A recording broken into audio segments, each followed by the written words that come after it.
Tetras, vidas, vueltas y ejes del mundo. Es una ojeada plural al mundo y también un espacio en el que el auditorio y los conductores pueden reconocer varios ángulos de análisis. Muy buenos días, auditorio de TV UAC. Gracias por seguirnos en esta transmisión en vivo. Les habla Ángel Valderas Puga.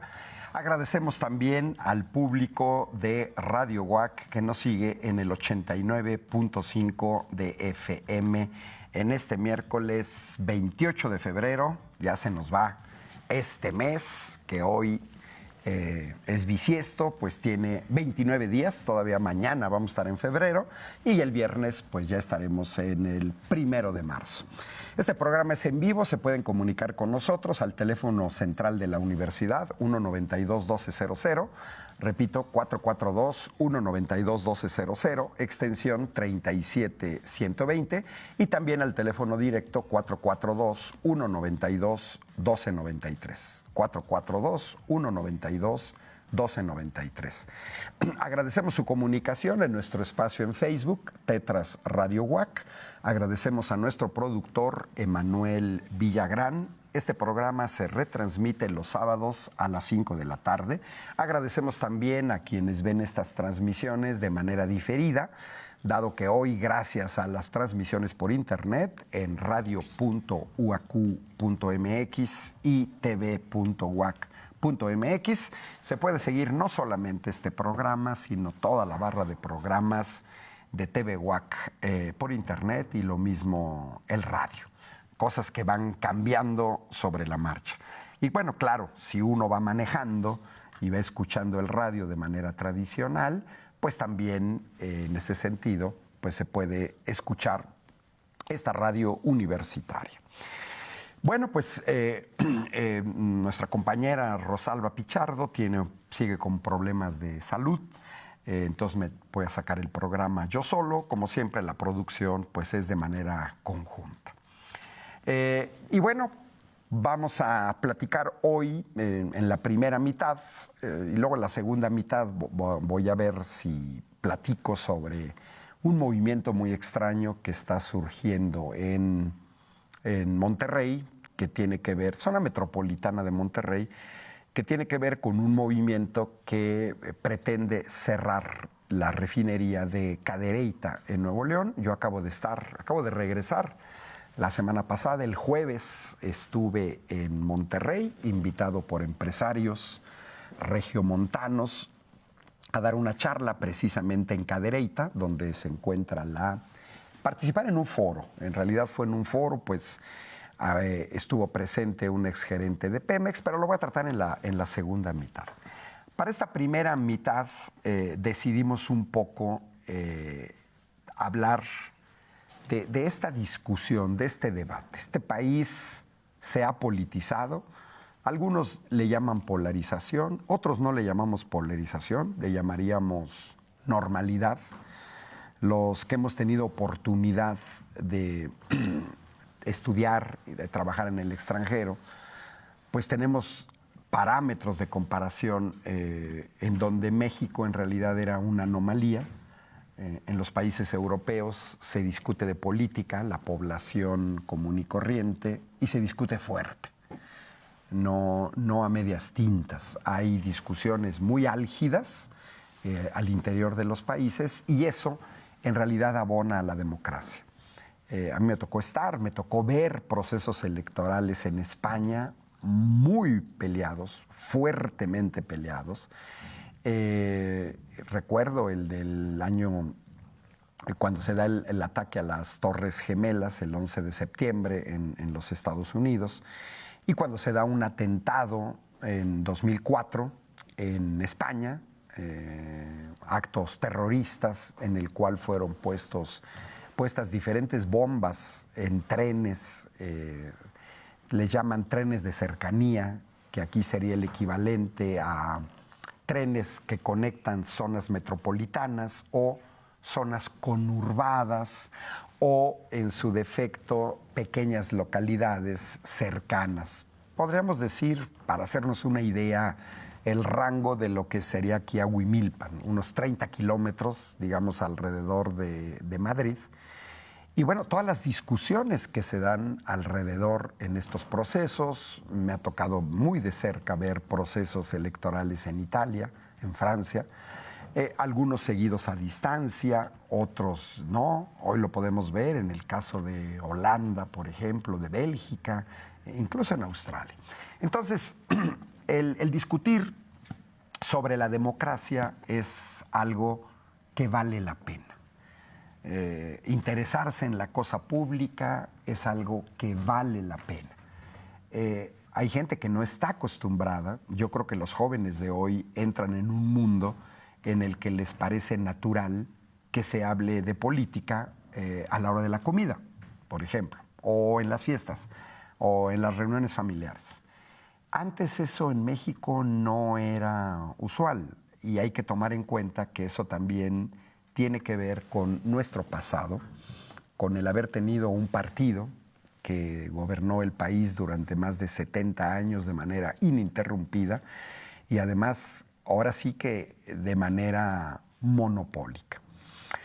Y entonces eso nos permite ver, por ejemplo, cosas como las que vimos el domingo pasado, en donde pues yo le llamo membretes de unas supuestas organizaciones civiles, pero que en realidad les llamo membretes, pues porque son organizaciones que salen como hongos hoy y luego desaparecen mañana, aparecen, convocan a eventos, convocan a marchas, pero nunca se sabe bien a bien quiénes son, cuántas personas la integran y, muy relevante, quién los financia, quién financia sus actividades. Una verdadera organización civil, yo he estado en organizaciones civiles cuando era joven, pues es una organización básicamente de voluntarios, son ciudadanos que destinan parte de su vida, de su tiempo libre, para alguna actividad que puede ser de beneficencia. Uno puede ayudar en un asilo, uno puede tomar el rango de personas con discapacidad, otro sector puede estar interesado en la educación de los niños que no tienen acceso a las escuelas. O sea, prácticamente hay para todos los temas. Y bueno, el pasado domingo se convocó a una marcha muy curiosa, porque el objetivo de la marcha, explícito, era la defensa de la democracia. Y bueno, uno defiende algo, uno defiende, por ejemplo, una prestación social, pues cuando nos la quieren quitar. Uno defiende un derecho cuando nos lo quieren quitar, por ejemplo, el derecho a una jubilación. Entonces, en esta marcha, esto nos permite pensar, la defensa de la democracia, ¿de quién? Porque cuando uno revisa una multiplicidad de videos, que además es una cosa curiosa, los organizadores de la marcha le pidieron a la gente que no hablara con la prensa, que es algo extremadamente raro, porque si uno va a hacer una marcha, y en Querétaro ha habido múltiples marchas a lo largo de la historia, pues uno quiere ser visibilizado en los medios. O sea, uno quiere que la prensa pregunte a la gente que marcha por qué está marchando. Es algo totalmente anómalo que se le pida a gente que va a una marcha que no hable con los medios de comunicación. Y uno se pregunta, oye, si estás defendiendo la democracia y vas a una marcha al Zócalo de la Ciudad de México, pues qué bueno que te entrevistan los medios, qué bueno que te den voz para explicar por qué estás marchando. Y bueno, resulta ser que yo observé varios videos de diferentes personas que acudieron a la marcha y lograron entrevistar a varias personas que acudieron. Y bueno, la síntesis de esta multiplicidad, pues es que en realidad mucha gente no sabía ni por qué estaba ahí. A la pregunta de por qué están marchando, pues una gran cantidad, casi pudiéramos decir, lógicamente no hice una encuesta y además ni siquiera un sondeo, ni tampoco tomé en cuenta cuántas, porque fueron múltiples los videos que se vieron en redes sociales, pues que la mayor parte de la gente, digámoslo así, marcharon en contra del actual gobierno. Entonces se convoca a una marcha en defensa de la democracia, pero en realidad abajo, más allá del discurso que hizo Lorenzo Córdoba, que hay que señalar que fue presidente del Instituto Nacional Electoral, pero que hoy está muy ligado a el área de la oposición al actual gobierno, que está encabezada por 3 partidos políticos. Entonces eso no puede ser que un árbitro aparentemente neutral, inmediatamente después de dejar su cargo, esté ya del lado de la oposición. Pero eso lo hemos visto en México y es en realidad anómalo. Hemos visto a consejeros electorales que posteriormente se integran incluso en cargos de elección popular propuestos por partidos políticos cuando se supone que en los órganos electorales pues debe de haber gente neutral. Cada quien puede tener sus filias y sus fobias, pero en el desarrollo de una tarea profesional como puede ser el ser un consejero electoral, pues uno debería de mantener eso aparte, ¿no? Entonces, es muy curioso porque cuando vemos a la gente que dice defender la democracia, pero marcha en contra del actual gobierno, pues entonces hay una gran contradicción, porque tendríamos que revisar y este gobierno cómo es que llegó al poder. Llegó al poder con un golpe de Estado, como el caso de la actual presidenta de Perú, ¿no? Llegó al poder después de una supuesta revolución naranja, como el caso de Ucrania, tampoco. Llegó al poder después de una guerrilla que gana, como en el caso de Nicaragua, cuando fue el Frente Sandinista de Liberación Nacional, o como el caso aquí cercano de Cuba, tampoco. Es un gobierno que llegó al poder porque ganó las elecciones de manera legal, legítima y democrática. Y que ganó las elecciones presidenciales con su candidato, Andrés Manuel López Obrador, en 31 de los 32 estados de la República. 31 de los 32. Recordemos que en las elecciones, pues es reciente, el 2018, hace apenas 6 años, toda la gente que tiene de 24 años en adelante, que es la mayor parte de la población del país, pues recordamos esas elecciones de 2018. Por ejemplo, los jóvenes que tenían 18, los más jóvenes que tenían 18 años en 2018, hace 6 años, hoy tienen 24 años. Quienes no recuerdan esas elecciones, pues son los adolescentes que tenían menos de 18 años, que no les tocó votar. Y a lo mejor recuerdan algo, sí, estuvieron atentos. Pero pues estamos pensando en jóvenes de 16, 17 años, que hoy tienen 22, 23 años, que van a votar por primera ocasión. Entonces, López Obrador gana en 31 de los 32 estados de la República. Ricardo Anaya, por cierto, egresado de esta universidad, de la Facultad de Derecho, solo ganó en Guanajuato. Entonces, aquí hay una contradicción de decir, bueno, la democracia es la voz de las mayorías. Y es muy importante recordar esos resultados de 2018, pues el actual presidente obtuvo más de 30 millones de votos. Mientras que su más cercano competidor, Ricardo Anaya, obtuvo poquito más de 12 millones y medio de votos. Es decir, una diferencia enorme de más de 18 millones de votos. Una diferencia enorme. En unas elecciones en las que, a diferencia de las que hubo en 2010, en 2012, en 2006, en 1988, no hubo fraude electoral. Porque hay que decir que en este país ha habido una larga tradición de fraudes electorales cuando los regímenes post-revolucionarios se comenzaron a distorsionar y la única manera de ganar procesos electorales era tergiversar la voluntad popular. En 2018 eso no se dio, pues ganó la oposición, que no tenía el control de ningún aparato electoral, ni de los institutos electorales locales, ni del INE, ni del Tribunal Electoral del Poder Judicial de la Federación. En tercer lugar quedó José Antonio Meade, el candidato del PRI, con 9 millones de votos.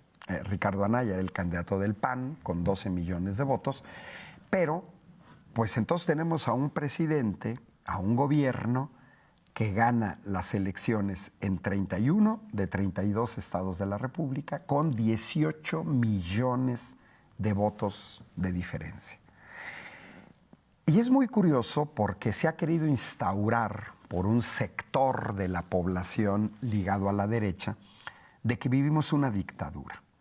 Evidentemente es algo exagerado o no saben cuál es el concepto de dictadura, o pretenden establecer no nada más en México, sino también en el extranjero, de que este gobierno intenta manipular la voluntad popular.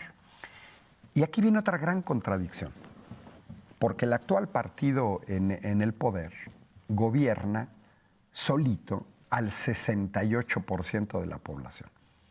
86 millones de mexicanas y mexicanos están gobernados por el partido del presidente. ¿Por qué? Pues porque han ganado las elecciones en 22 de los 32 estados de la República, siempre de manera legal, legítima y democrática. Ninguna acusación de fraude electoral. Y entonces uno se pregunta y nos tenemos que preguntar, ¿por qué un partido que ha ganado las elecciones de manera legal, legítima y democrática, que ha ganado la mayoría en la Cámara de Diputados en 2 ocasiones, en 2018 y en 2021, que ha ganado la mayoría en la Cámara de Senadores en 2018, que ha ganado las elecciones en 22 estados de la República? Si agregamos a su aliado, el Partido Verde, en este momento serían 23 estados de la República. ¿Qué interés tendría, por ejemplo, en tergiversar la voluntad popular cuando la voluntad popular lo está beneficiando? Si ustedes revisan Morning Consult, yo acabo de ver en Statista un análisis, un sondeo, no le puedo llamar encuestas porque no encuesta es algo más serio, un sondeo sobre los presidentes más populares al interior de su propio país. Bueno, Morning Consult, si vamos revisando en el historial, pues ha puesto siempre en primer lugar al presidente de la India, que se apellida Modi, siempre, con niveles de aceptación en su población arriba del 80%. En segundo lugar, Andrés Manuel López Obrador, con niveles de aprobación que superan el 70%. Y ha llegado a puntas del 80%, a lo mejor ha bajado un 65%. Tomen en cuenta que estas casas encuestadoras hacen lo que se llama un tracking poll, que son mediciones. Una encuesta es una fotografía que nos permite ver al momento. Por ejemplo, si yo hoy hago una encuesta en Querétaro para ver las preferencias electorales, hoy 28 de febrero, bueno, pues la gente contesta de acuerdo a su estado de ánimo, a la concepción que tenía el 28 de febrero.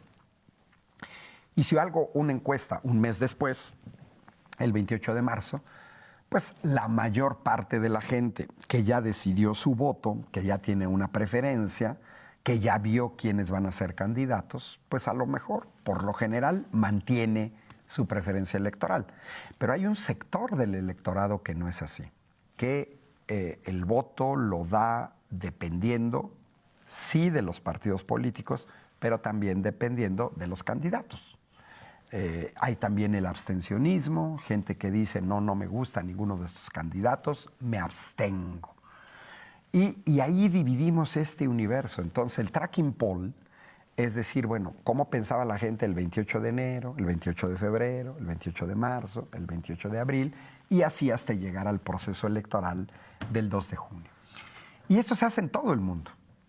Todo el mundo se hacen encuestas, unas bien hechas, otras no, que están diseñadas más que nada para tratar de influir en la opinión pública. Pero aquí viene otra gran contradicción de esta supuesta defensa de la democracia contra una dictadura. En una dictadura el poder es prácticamente único. En una dictadura no hay libertad de expresión y los que hemos participado en política hemos visto que la mayor libertad de expresión que se ha tenido en este país es en este sexenio. Y las personas de más edad deberán de recordar que con Enrique Peña Nieto no hubo esta libertad de expresión. No había medios, organizaciones, partidos opositores que, por ejemplo, salieran a insultar al presidente de la República. No lo vimos tampoco con Felipe Calderón en la presidencia, no lo vimos con Fox, no lo vimos con Ernesto Zedillo, no lo vimos con Carlos Salinas de Gortari, donde, por ejemplo, hubo más de 600 asesinados opositores después del fraude electoral de 1988, impulsado por Miguel de la Madrid, que era el presidente de la República en ese tiempo, y que benefició a Carlos Salinas de Gortari, uno de los grandes privatizadores del país. Y mucho menos, tampoco hubo esta libertad de expresión con Miguel de la Madrid, ni con José López Portillo, ni con Luis Echeverría, ni con Gustavo Díaz Ordaz. Y esto también viene a cuento porque una de las personas que acudió a la marcha, pues es un escritor que se dice a sí mismo historiador, que se llama Enrique Krause, que hizo una analogía que a mí me parece extremadamente ofensiva. Enrique Krause, y ya lo vi también en televisión, no solamente, ese día lo entrevistan en el Zócalo, a Enrique Krause, pero también lo vi en televisión con el mismo argumento, comparando la marcha del domingo con las marchas del 1968. Eso ya pasó mucho tiempo y ahorita caemos en esta cuestión de defensa de la democracia porque, pues, en México, la última dictadura que yo recuerde con características de dictadura, pues fue ni más ni menos que la de Porfirio Díaz. En ese tiempo sí que había una dictadura, y una dictadura en donde incluso se utiliza la fuerza pública, los militares, la represión, un poder casi único concentrado en un dictador, Porfirio Díaz, que se estuvo reeligiendo de manera permanente. Esa es la última dictadura que tenemos, precisamente la revolución. Uno de los postulados esenciales, sufragio efectivo, no reelección, pues era evitar la reelección para evitar las dictaduras. Hoy tenemos un presidente que desde el principio dijo que no iba a intentar la reelección, como lo acaba de hacer, violando incluso el marco jurídico, el actual presidente de El Salvador, de apellido Bukele, que en donde estaba prohibida la reelección, pero él abandona el cargo 6 meses antes y a pesar de que está prohibido, se vuelve a candidatear. Estados Unidos tiene la reelección, Joe Biden está buscando la reelección, Donald Trump está buscando la reelección. Y bueno, las reelecciones pueden llevar consigo el peligro de que estas reelecciones se hagan cada vez más frecuentes.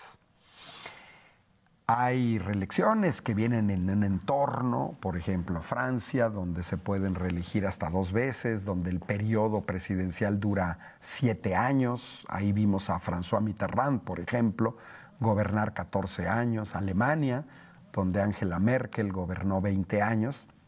Y esto no significa que sea una dictadura. Pero regresando a esto de Enrique Krause, y hay que entender a Enrique Krause. Enrique Krause es uno de los escritores damnificados de la llegada del nuevo gobierno que paró lo que se conocía como el chayote, el pagar dinero a periodistas por servir al régimen. Y Enrique Krause, con su editorial Clio y con la editorial Vuelta y la revista Letras Libres, era de estos. Porque ni más ni menos que en el sexenio de Enrique Peña Nieto, Enrique Krause recibió contratos por el orden de 144 millones de pesos. Básicamente, en términos de publicidad, 86 millones de pesos y por otros servicios, 56 millones de pesos. Enrique Krause recibía 144 millones de pesos por publicidad de revistas que casi nadie leía. Y eso ya es una cosa rara. ¿Por qué le voy a pagar publicidad a una revista que prácticamente nadie lee? Pues no, es dinero tirado a la basura. Era el chayote. Entonces Enrique Krause habla desde el chayotero damnificado al que se le acabó la minita de oro, que es vivir del Estado mexicano, recibir, por la cantidad que acabo de decir, decenas de millones de pesos, porque esos 144 millones de pesos, si lo dividimos entre 6, estaríamos hablando de unos 20 millones, 25 millones aproximadamente de pesos anuales. Pero si hablamos de 24 millones de pesos anuales, eso implica 2 millones de pesos mensuales cada mes durante 6 años. Ese era el calibre de lo que recibía el señor Enrique Krause, que si se dice historiador, pues yo digo, no puede comparar el 68, donde hubo más de 1,000 muertos, donde hubo desaparecidos, donde se desató el ejército con armas exclusivas para las guerras, donde se usaron tanques contra la población. Está el famoso bazucazo contra la preparatoria número 1 de la UNAM, en donde detrás de la puerta estaban estudiantes para que no ingresaran los policías, y la única manera fue que dieron la orden con una bazuca, un arma de guerra. Está el famoso desalojo del Zócalo con tanquetas, con militares. Está la toma, por ejemplo, del casco de Santo Tomás, que fue tomado a sangre y fuego ante la resistencia de estudiantes del Politécnico Nacional. Está la entrada al ejército de la UNAM. Y en esa época había el delito de disolución social, un delito suficientemente vago como para aplicarlo a los opositores a un régimen que ni siquiera nadie, ni siquiera en el 68, se habló de dictadura con Gustavo Díaz Ordaz. Y sin embargo, fue el último gobierno hiperrepresivo. Y entonces gente como Enrique Krause, gente que habla de dictadura, pues pareciera ser que desconocen la historia de México, que es una historia trágica, en donde sí hemos visto regímenes que reprimen a la población, que hacen fraudes electorales, que atentan contra la democracia, pero que ellos se quedaron callados. Ahí está Héctor Aguilar Camín recibiendo dinero de Carlos Salinas de Gortari, que llegó por fraude electoral. Bueno, nos vamos al corte de la media hora, regresamos aquí en Tetras.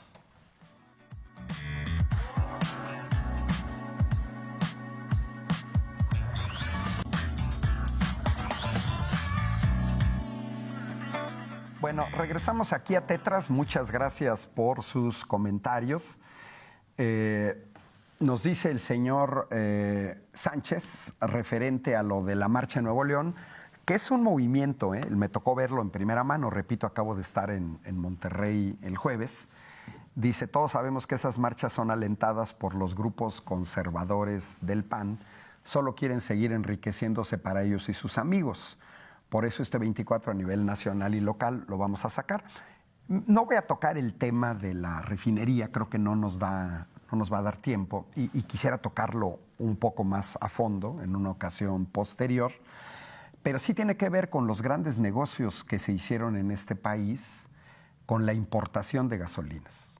Por ejemplo, una cosa que me sorprendió es que en Monterrey, Nuevo León, se sabe que uno de los principales importadores de gasolina es Oxxo, una cadena de tiendas de conveniencia que pertenece al grupo FEMSA y que aparte de las tiendas de conveniencia se convierte en importador de gasolina. En 2018 estuvimos importando ni más ni menos que 600,000 millones de pesos anuales, 600,000 millones de pesos anuales por importar petrolíferos que se tendrían que estar produciendo en este país. Evidentemente alguien ganaba con el negocio de la importación sin importarle ni la soberanía energética, ni la autosuficiencia, ni el precio de la gasolina, ni nada. Son este tipo de distorsiones y este tipo de damnificados los que alientan. Nos dice Lourdes Tecual, Lorenzo Córdoba no pertenece a ningún partido. Pues no se requiere pertenecer a un partido. Es lo mismo que Xóchitl Gálvez nos señala, que ella no pertenece al PAN. Sin embargo, ha crecido toda su vida a lo largo del PAN y está perfectamente documentado. Xóchitl Gálvez fue parte del gobierno panista de Vicente Fox, se integró en 2003 a 2005. Ella es senadora plurinominal del PAN, fue jefa de la delegación Miguel Hidalgo de Ciudad de México, postulada por el PAN, fue postulada por el PAN a la gubernatura del estado de Hidalgo, que no ganó. Entonces no se requiere pertenecer a un partido político para ser pro de un partido político. Y nos dicen que fue un discurso digno de escuchar miles de veces. Bueno, pues ahora sí que, con todo respeto para Lourdes Tecual, si uno no conoce la historia de este país, pues nos pueden apantallar las palabras vacías del señor Lorenzo Córdoba. Porque el fraude electoral más documentado de la historia, donde hoy muchos de los que hablan de dictadura y de defensa de la democracia se quedaron totalmente callados, fueron cómplices y avalaron, fueron las elecciones de 2006, en donde se impuso a Felipe Calderón con un fraude electoral avalado por el IFE, Instituto Federal Electoral, presidido por un señor de apellido Ugalde.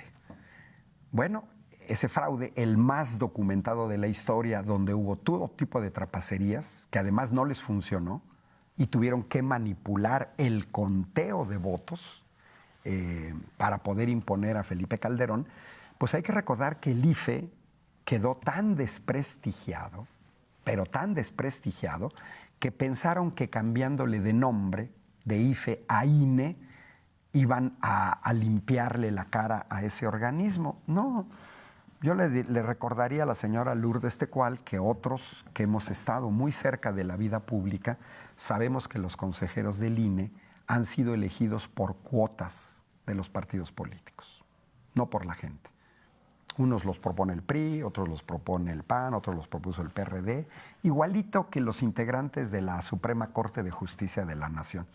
Entonces hay gente que le puede creer a Lorenzo Córdoba, otros no, porque lo conocemos, porque todos escuchamos la grabación donde de manera despectiva y vergonzosa, y que en otro país habría renunciado por vergüenza, de cómo se refiere a los pueblos originarios de México burlándose. No, el señor Lorenzo Córdoba puede apantallar a algunos, pero no a todos. Dice Martín Carrasco de la Negreta, espero que por favor lean mi mensaje y no solo sean flores para el PAN. ¿De qué democracia habla Lorenzo Córdoba, prianista?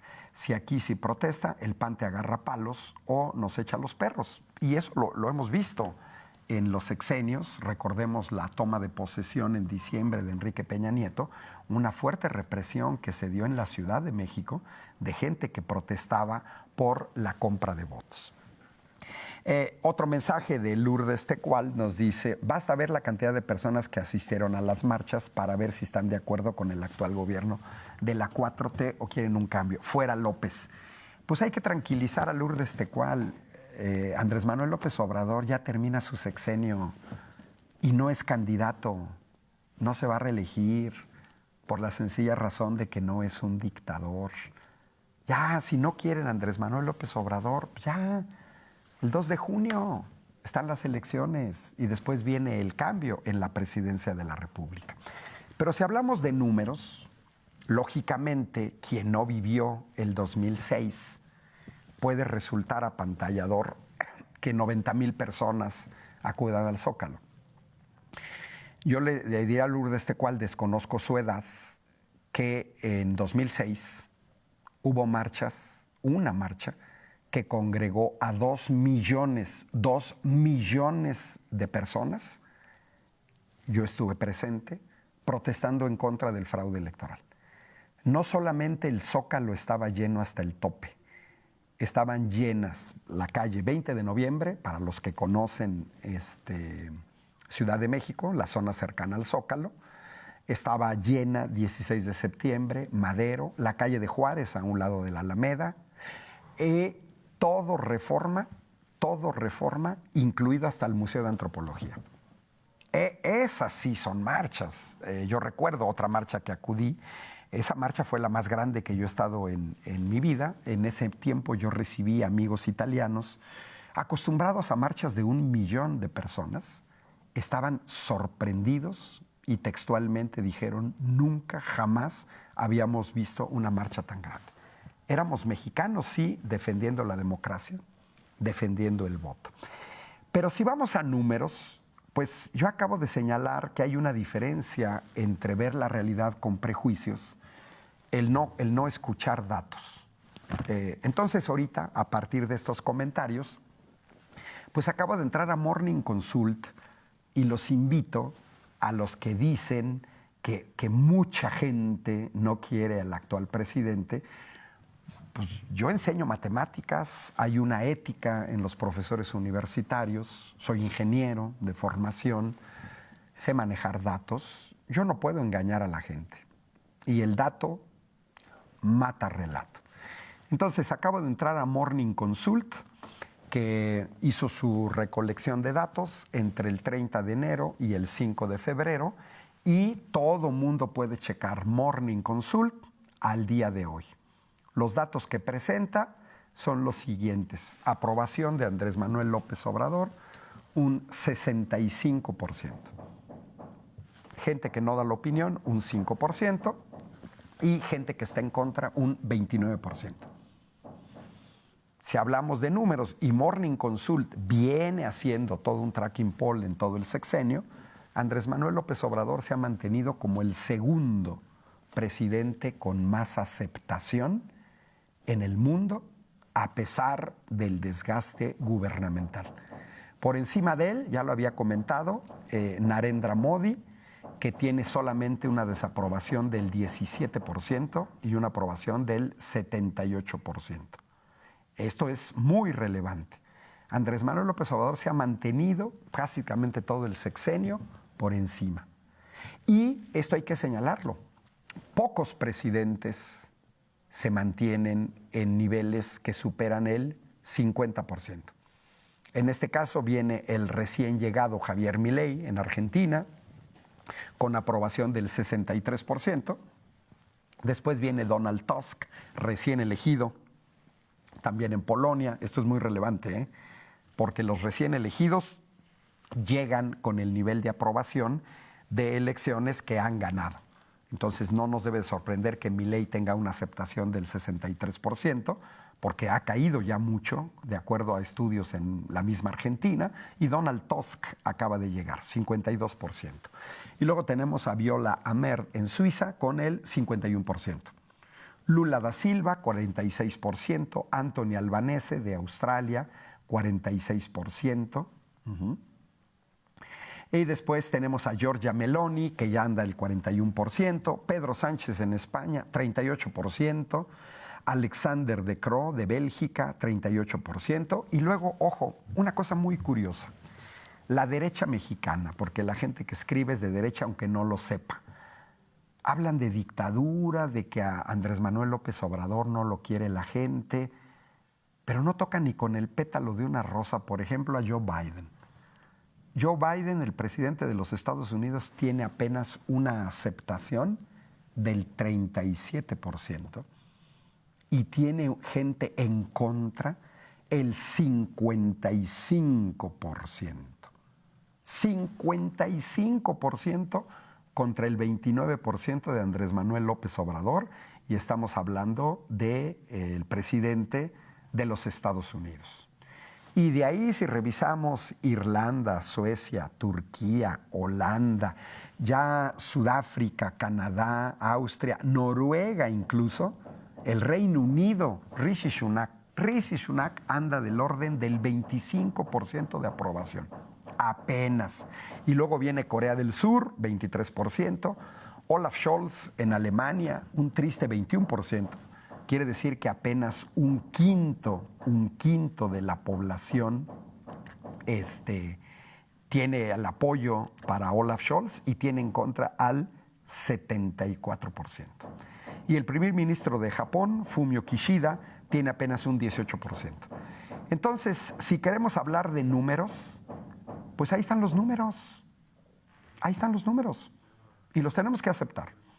Ahora, yo soy de ese tercera parte de la población en México, poco menos, que no quiero.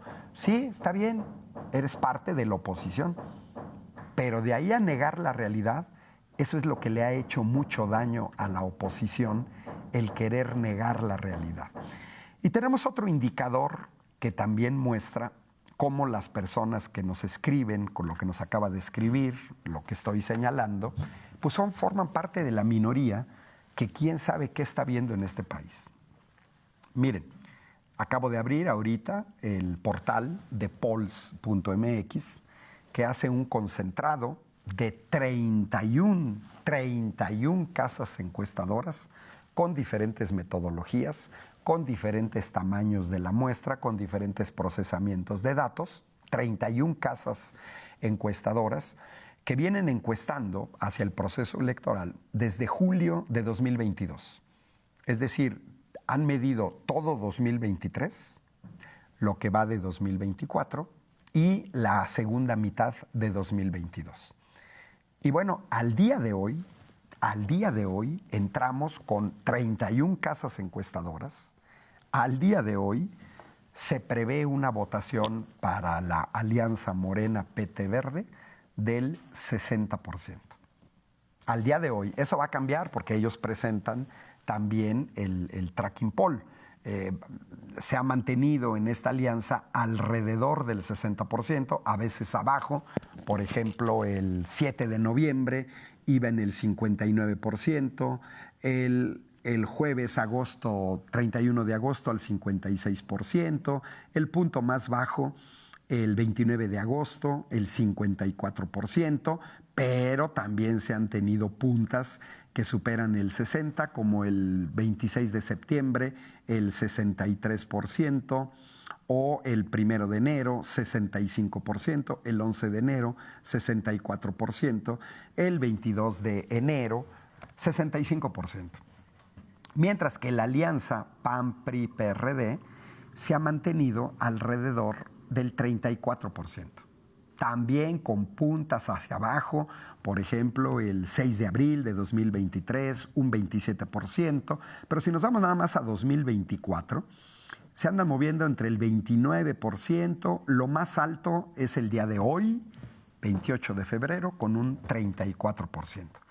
Y hay que recordar que se tienen 3 candidatos a la presidencia de la República. Está el caso de Movimiento Ciudadano, que todavía en 2022 alcanzaba preferencias, llegó a tener preferencias hasta del 17%. En 2023 se mantuvo alrededor del 13%, pero comenzó a declinar a partir de julio de 2023 en donde ha venido cayendo del 13% al 5%. Esta es una cuestión con base en análisis de números. Y lógicamente, bueno, dice un dicho, el que no conoce a Dios, a cualquier barbón se le hinca. Si yo no estoy acostumbrado o no estaba acostumbrado a luchar por la democracia de mi país en los anteriores sexenios, pues me puede resultar apantallador ver a 100,000, a 200,000 personas marchando. Pues sí, pero los que ya venimos luchando por la democracia en nuestro país desde hace muchos años, pues hemos visto marchas mucho mayores y donde además, a diferencia de lo que vimos en la marcha del domingo, los medios hegemónicos, los medios chayoteros, tergiversan la relación. Yo recuerdo, tergiversan fotos, tergiversan imágenes, por supuesto no dan espacio en los medios, a diferencia de lo que sucede hoy. Es natural la realidad, y esto es una discusión filosófica que aquí Gonzalo Guajardo en muchas ocasiones, él es filósofo, hemos discutido. Todos vemos las cosas de manera distinta. Es evidente que los medios chayoteros que perdieron el chayote, pues se han dedicado a criticar a un gobierno que ya no les da el chayote. Pero mientras en este país se entregaba, por ejemplo, la riqueza energética a empresas extranjeras, sector eléctrico, sector de hidrocarburos, mientras en este país se entregaban obras de construcción a empresas corruptas como la española OHL por encima de las empresas mexicanas, ahí no decían nada. Ahí sí no decían nada. Dice, ante el hartazgo de la gente, el señor Alberto Alcocer, voltean a ver a Andrés Manuel, que por tercera vez contendió por Morena y quedó electo. No es que sea el mejor presidente, es el mejor priista. Pues hay que señalarle al señor Alberto Alcocer que Andrés Manuel López Obrador dejó el PRI como Cuauhtémoc Cárdenas, como Ifigenia Martínez, como Porfirio Muñoz Ledo, y una larga cauda de priistas que dejaron al PRI en el lejano 1988. O sea, yo le diría al señor Alberto Alcocer, ya pasaron 36 años y renunciaron al PRI porque formaban parte de la corriente nacionalista del PRI en contraposición de la corriente neoliberal del PRI encabezada por Miguel de la Madrid, que hizo fraude electoral en las elecciones de 1988. Es muy curioso que cuando se habla del fraude electoral de 1988, siempre sacan el nombre de Manuel Bartlett, actual director de CFE, que ha defendido CFE con todo, pero no mencionan como si se mandara solo. Y no tocan ni con el pétalo de una rosa a Miguel de la Madrid, que era el presidente principal, responsable, y tampoco dice nada de Carlos Salinas de Gortari, que fue el principal beneficiario del fraude electoral, y tampoco dice nada de Diego Fernández de Ceballos, dirigente panista, que promovieron la quema de boletas de las elecciones de 2006 para que no se volvieran a contar. Yo les recordaría a todos estos preocupados por la democracia que en 2006 hubo elecciones en 3 países, en Costa Rica, en Italia y en México. Y que las 3 elecciones fueron sumamente cerradas.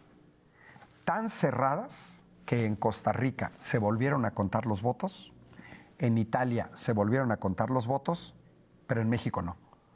Fue el único país donde en una elección con una diferencia de 250,000 votos oficialmente y con múltiples irregularidades documentadas, no se contaron los votos. Recordamos que en ese tiempo gritábamos voto por voto, casilla por casilla. ¿Qué queríamos siempre? Un recuento. Hay un famoso desplegado de académicos de la UNAM donde decían, ponemos nuestro conocimiento para que se vuelvan a contar los votos. Si se hubieran vuelto a contar los votos, nos hubiéramos evitado muchas crisis. Habría quedado documentado que Andrés Manuel López Obrador ganó las elecciones en 2006, porque concentrando los decenas de análisis de físicos de primerísimo nivel, matemáticos de primer nivel, estoy hablando de integrantes del Sistema Nacional de Investigadores nivel 3, y yo tengo todos los trabajos que se hicieron en la UNAM, aquí en la Autónoma de San Luis Potosí, los mismos que yo hice, hubo fraude en las elecciones de 2006. O sea, no es que Andrés Manuel haya perdido las elecciones en 2006, las ganó, pero le hicieron una buena. Y luego dice Alberto Alcocer, tiene un buen nivel de aceptación por parte de la gente por sus dádivas al pueblo. Pues miren, esta es una cosa muy curiosa, pensar que los programas sociales son dádivas cuando ni siquiera se dan cuenta, es gente que desconoce cómo se viven, por ejemplo, los países nórdicos. En los países nórdicos, en Noruega, por ejemplo, uno tiene derecho a una jubilación simplemente por ser noruego. Tiene acceso a salud gratuito, universal, de alta calidad, como en Francia, como en Italia, como en España, y nadie habla de dádivas. Nadie habla de dádivas. Dice, y eso lo aprendió del PRI. No. Hay que tomar en cuenta que si nos interesa conocer la realidad nacional, hay que ver en otros países qué es lo que han hecho bien. Bueno, se nos acabó el tiempo encima. Muchas gracias por seguirnos aquí en Tetras. Nos vemos la próxima semana con Sergio Becerril y Gonzalo Guajardo. Los saluda Ángel Valderas Puga desde las instalaciones de la Universidad Autónoma de Querétaro. Saludos cordiales y hasta la próxima. Esto fue Tetras, vidas, vueltas y ejes del mundo. Programa que se asoma a la vida humana en sus diferentes expresiones, queretana, nacional o mundial. Una producción de TV UAC y XHUAQ Radio Universidad. Gracias por acompañarnos.